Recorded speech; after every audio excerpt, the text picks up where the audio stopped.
ஆட்டு ஈரலில் இன்றைக்கி நல்ல ஒரு மிளகு வறுவல். இந்த மழைக்கு சளிக்கெல்லாம் ரொம்ப நல்லாயிருக்கும். இதை அடிக்கடி செஞ்சு குழந்தைங்களுக்கும் கொடுங்க. எப்படி செய்கிறதுன்றதை பார்க்கலாம். அதுக்கு ஒரு வாணலில் 3 டேபிள் ஸ்பூன் நல்லெண்ணெய் விட்டுக்கோங்க.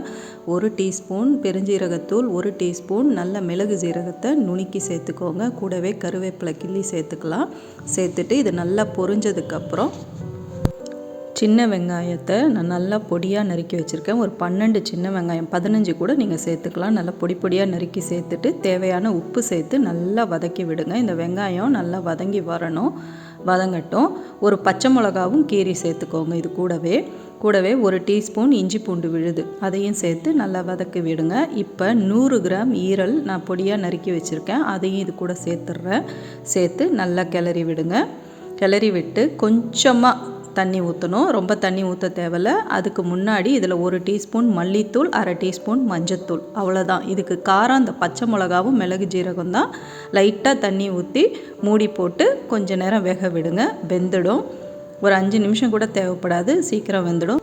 வேக வச்சு எடுத்ததுக்கப்புறம் இப்படி தான் இருக்கும். இப்போ ஒரு 1/2 டீஸ்பூன் மிளகுத்தூள் நாங்கள் சேர்த்துக்கிறோம். காரத்துக்கு உங்களுக்கு வேணும்னா சேர்த்துக்கோங்க, இல்லைன்னா விட்டுடுங்க. இதுக்கப்புறம் ஒரு 1/2 மூடி எலுமிச்சை பழத்தை இதில் புழிஞ்சி கிளறி இறக்கணும்னா நம்ம ஆட்டு ஈரல் மிளகு வறுவல் சூப்பராக ரெடி ஆகிடுச்சு. ரச சாதம், சாம்பார் சாதம், இல்லைனா சாதா பிரியாணிக்கு கூட இது நல்ல ஒரு காம்பினேஷனாக இருக்கும். நீங்களும் வீட்டில் இதை பார்த்துட்டு இதே மாதிரியே செஞ்சு பாருங்கள். இந்த மழை டைமில் பசங்களுக்கு சளி பிடிக்கும் பொழுது இந்த மாதிரி கொடுத்து பாருங்கள், நல்லது உடம்புக்கு. இதே மாதிரி ஒரு ரெசிபியோட சீக்கிரமே பார்ப்போம். தேங்க்யூ.